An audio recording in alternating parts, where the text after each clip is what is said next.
Gente, boa noite. Aliás, boa noite nada. Esquece. Tô gravando à noite.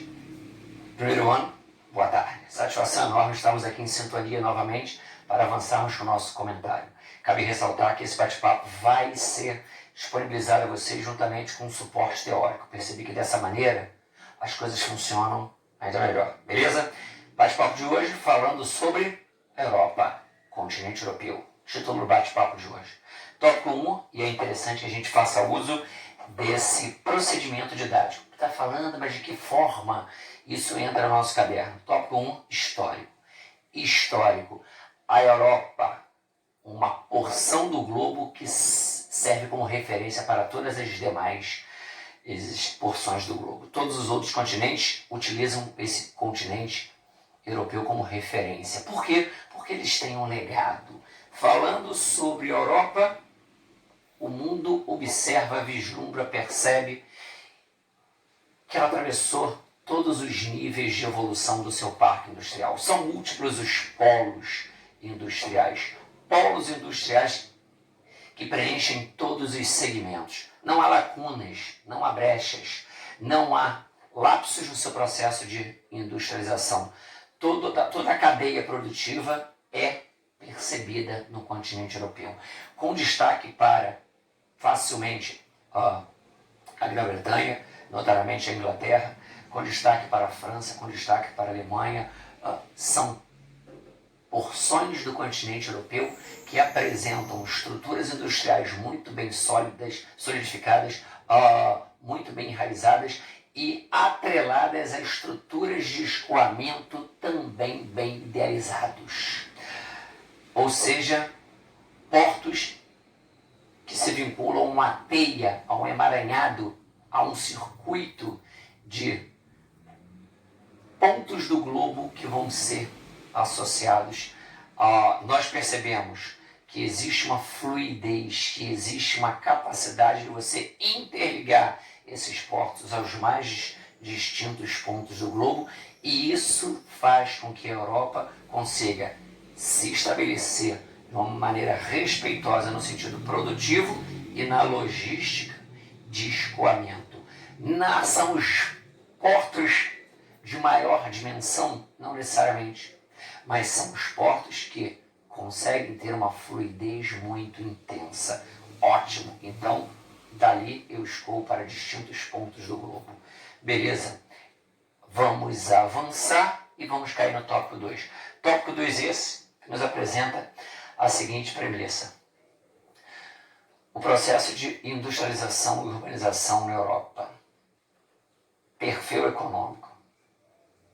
Vamos nos prender, depois do perfil econômico, perspectiva regional, fecho parênteses. Por que o processo de urbanização e industrialização na Europa estão vinculados diretamente a essa perspectiva regional? Nós percebemos nitidamente que existe a multiplicidade de países de pequena ou média dimensão territorial. Nessa perspectiva, seria pouco inteligente imaginar países que tivessem o anseio de dar conta de tudo aquilo que eles necessitassem. Então, essa perspectiva regional me remete à ideia de que a Europa é concebida pelos europeus como uma gigantesca região. Uma gigantesca região que necessita estar devidamente articulada, devidamente integrada. Então eu tenho a noção de que se um país tem capacidade, tem a possibilidade de produzir com maestria um produto específico, por razões históricas vinculadas a um direcionamento de esforços, e isso fez com que essa região conseguisse oferecer isso, produto X, com maior notabilidade ou em decorrência de características de cunho natural. Ótimo, não importa. Esse país faz melhor do que os outros isso. um outro vai perceber que tem uma outra função, uma outra habilidade, uma outra aptidão. Então, não vou tentar criar uma área de confronto.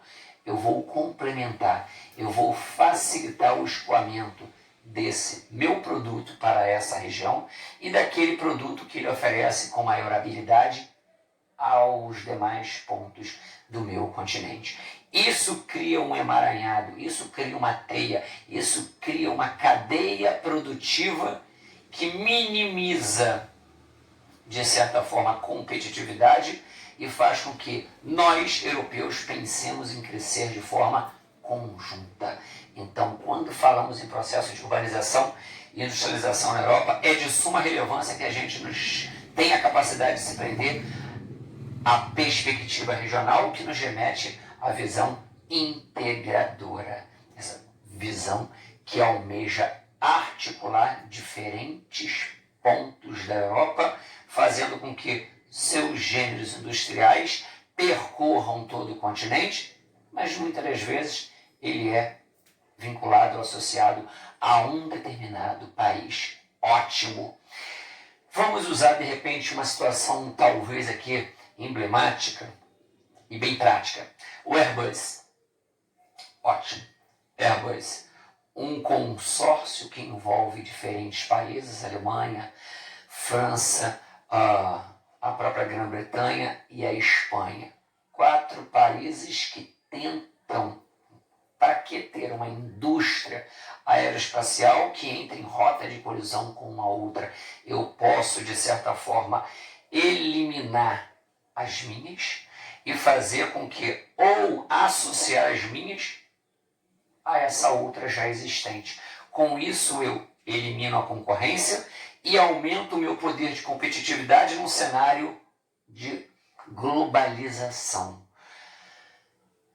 Ótimo. Quem o Airbus passa a ver como pseudo-competidor? A Boeing norte-americana. Então, eu não fico brigando numa perspectiva regional. Eu vou me aliar a outros que fazem parte do meu continente, amplio a minha capacidade produtiva, elevo o meu aparato tecnológico e multiplico o meu poder de competitividade. Portanto, eu passo a criar uma maior rivalidade com outros macroprodutores existentes em distintas partes do globo. Então, a Airbus está associada ao continente europeu. Eu citei um consórcio de 4 países, mas consegue entrar em rota de colisão com uma macroempresa norte-americana diretamente atrelada à produção de aeronaves específicas vinculadas à denominação Boeing. Airbus, Boeing. Europa, América do Norte. Beleza. Quando falamos sobre Europa, é interessante que a gente também tenha a percepção, a visão, a ideia de núcleo-periferia. Existe uma integração, existe uma articulação, existe uma ideia de que eu preciso me ver como pertencente a algo maior. Maravilha! Mas existem níveis diferenciados no que diz respeito ao processo de evolução de seu parque industrial, de níveis vinculados à questão da urbanização. Isso nos remete à ideia que a maior parte dos teóricos defende, a visão do núcleo e da periferia. Quem representaria o núcleo, o carro-chefe? O capital humano pensante mais aguçado e que consegue apresentar indicadores econômicos mais consistentes no continente europeu. Europa Ocidental. Ótimo! Então, quem estaria ou alguns degraus abaixo? Facilmente poderíamos responder essa pergunta nos remetendo a países do Mediterrâneo, facilmente poderíamos responder essa pergunta nos remetendo a países do leste europeu. Se eu quisesse usar Portugal, se eu quisesse usar Espanha, se eu quisesse usar a Grécia, se eu quisesse usar a Itália por conta da sua vertente ao sul, que é agrária e que lamentavelmente não consegue caminhar a passos largos, acompanhando o nível que normalmente a porção norte da Itália vislumbra e apresenta ao restante do globo. Então, essa região facilmente estaria sendo vista como periférica, e isso faz com que esse problema dinamize a circulação intensa de cidadãos europeus dentro do continente. Então, isso cria esse fluxo migratório intra-europeu, mas que automaticamente faz com que haja uma aproximação maior e contribua para fortalecer a ideia de cidadania europeia. Mas nos remete a um terceiro ponto. Que terceiro ponto seria esse? Guardem essa expressão, fundos de amparo estruturais. Essa expressão nos remete a uma preocupação que bebe da fonte, ou que data-se que pudéssemos criar um recorte temporal do pós-Segunda Guerra. Um sentimento de inquietação, um sentimento de preocupação, um sentimento de pseudo-instabilidade emocional permeou o imaginário dos cidadãos europeus, sobretudo no pós-guerra. Ótimo. Então, temos que criar um sentimento, entre aspas, de ajuda mútua e humanitária. Esses fundos estruturais de amparo, eles têm como objetivo, e notadamente, são direcionados de países associados ao núcleo para áreas associadas ao conceito de periferia na Europa. Seria um conjunto de recursos que ficam ali no stand-by, que automaticamente ficam reservados e que podem ser utilizados ou direcionados para porções territoriais em países existentes na Europa, que notadamente, caminhando a passos menos largos, ou às vezes não caminhando, com nítida estagnação econômica, fazendo com que esses fundos possam fomentar, instigar, favorecer, auxiliar, contribuir para grandes empreendimentos que possam ajudar a reestruturar, a dinamizar, a trazer porções de alguns países associados a esses eixos periféricos para novamente a lógica de circulação do capital. Então, se eu percebo que uma área específica do leste europeu está totalmente decadente e nessa área existe a possibilidade de eu começar a observar uma menor atuação do Estado, e que, diante desse afastamento do discurso, das mãos fortes do poder público atuar, problemas de cunho social e econômicos pudessem começar a criar corpo e evidência, eu não quero que mazelas urbanas comecem a elevar níveis de problemas sociais, desemprego, ocupação irregular, cidadãos vivendo à margem da sociedade e, por conseguinte, contribuindo para níveis intensos ou mais consistentes de violência urbana. Nada disso eu gostaria de observar. Diante disso, recursos seriam direcionados para essas áreas, visando fazer com que obras ou novos cinturões industriais ou indústrias, diante de uma nova logística, pudessem se instalar naquele ponto, para que existisse uma reestruturação e esse investimento pudesse resgatar essa área desse específico país. Beleza. Então isso muito vai de encontro a uma ideia que começou a permear o imaginário dos cidadãos europeus, sobretudo no pós-Segunda Guerra. Por quê? Porque a Europa serviu de palco para grandes conflitos mundiais. E eles sabem na pele como é viver os horrores de uma guerra. Ótimo. Vamos para o tópico 3, Tópico 3, esse que já nos remete à ideia de continente europeu e a questão dos nacionalismos, entre parênteses, movimentos de emancipação. Fecha parênteses. Vamos nos prender a 2. Existem múltiplos pontos de inquietação que têm vínculo com a questão nacionalista na Europa. Mas vamos nos prender, eu apresentaria a vocês 2. A questão irlandesa e a questão espanhola. Primeiro, questão irlandesa. Irlanda, Ilha da Irlanda, século XII. Vou dar de uma maneira muito sucinta, mas tentando criar todo um raciocínio encadeado. Ilha da Irlanda, século XII, ela é invadida pela Inglaterra. Invadida. Vamos nos remeter. Ilha da Irlanda, população católica. Inglaterra, maioria protestante. Beleza? Século XII. Depois vamos passar pela questão toda da reforma protestante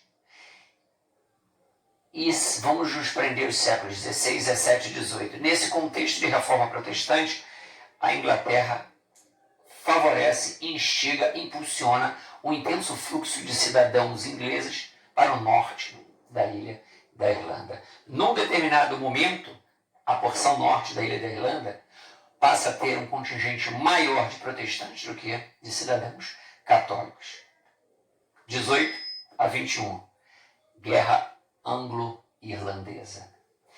E nesse contexto de Guerra Anglo-Irlandesa, fica estipulado em 1949 um acordo, onde há uma partilha da Ilha da Irlanda. Eu, fazendo parte de um país, por conta do conquistador, percebo a compartimentação. Vamos associar Irlanda do Norte agora a Ulster. Vamos associar de maioria protestante. Vamos associar agora algumas expressões Irlanda do Sul, Eire ou simplesmente República da Irlanda, representando a porção sul, de maioria católica.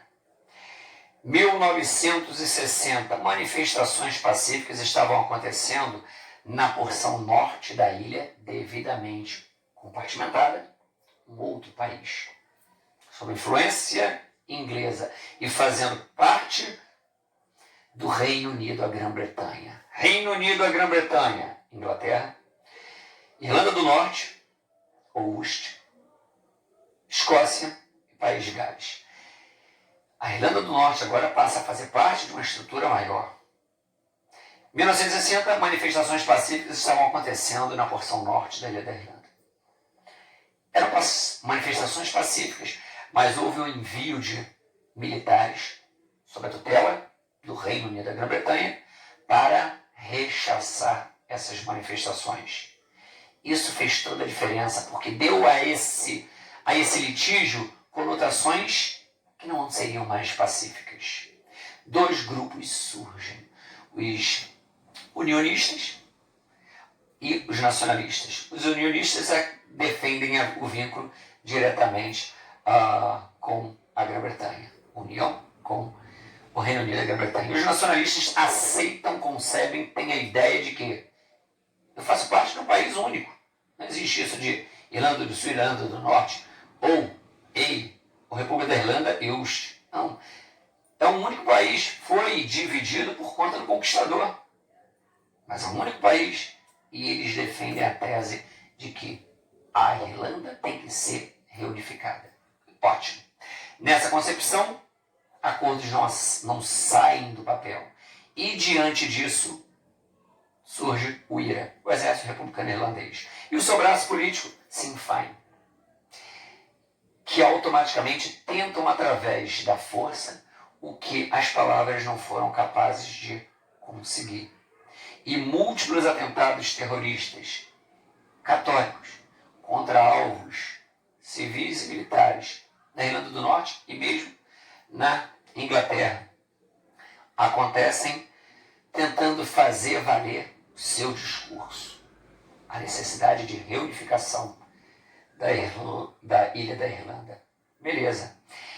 1994, um acordo de paz ele é assinado e se desanuvia essa questão bélica para um problema de cunho religioso. Não houve a plena aceitação, mas há um acordo. Vamos nos remeter à questão da Espanha. Assim como o Reino Unido e a Grã-Bretanha, a Espanha é um país de múltiplas nacionalidades. Isso nos remete multicultural. Nós temos ali catalães, nós temos bascos, além da tradicional porção espanhola. Só que, entre 1939 e 1977, houve uma ditadura de Ferdinando Franco na Espanha. 1959, metade dessa história, surge uma inquietação basca que pleiteava através da força. Essa nacionalidade basca sempre existiu, mas em 59 há uma materialização da inquietação que tenta fazer valer alguns dos seus propósitos. Primeiro, a reivindicação basca, o fim do regime ditatorial imposto por Ferdinando Franco. E, além disso, a necessidade de emancipação. Puxa vida, movimento basco. 77, iniciamos aí o processo de redemocratização. Então, uma das suas pretensões não tem mais razão de existir. Mas vocês vão se prender a outra. Qual? Nós não nos sentimos parte do território espanhol. Temos uma língua própria, temos aspectos culturais, étnicos, históricos bastante específicos e pleiteamos uma separação. Existem existem duas inquietações. Porque eu pego a região da Catalunha, que ficaria ali mais a nordeste da Espanha, e eu pego a própria região basca, que fica mais ao norte, região fronteiriça, com a França. Ótimo. Mas os catalães não conseguem maior visibilidade, entre outros motivos, porque não deram conotações bélicas armadas para seus intentos. Ao contrário disso, a Pátria Basca, o movimento de separação de uma porção específica do território espanhol que faz valer seu discurso através de atentados terroristas, esse consegue ganhar maior visibilidade. Então, nesse aspecto, existe um acordo, mas automaticamente muitas inquietações, ao contrário do primeiro exemplo que eu dei envolvendo a Irlanda e o IRA, muitas demonstrações, muitas reuniões, muitos grupos ultranacionalistas que tentam demonstrar que algumas situações percebidas na Espanha têm vínculo direto com pessoas que em algum momento fizeram parte do movimento ETA, que vai de encontro aos propósitos do povo basco. Então, são situações específicas que envolvem nítidas demonstrações de não pertencimento. Eu não me sinto parte. Se eu não me sinto parte, eu vou criar animosidades que tentam fazer com que haja uma materialização do meu propósito. Gente, eu vou ficar por aqui. Vocês vão se deparar com materialzinho de suporte e uma bateria de questões no futuro próximo, a fim de que a gente possa avançar e nos aprofundarmos nesse bate-papo de hoje. Beleza? Forte abraço, satisfação enorme. Fiquem com Deus, saudade. Até mais.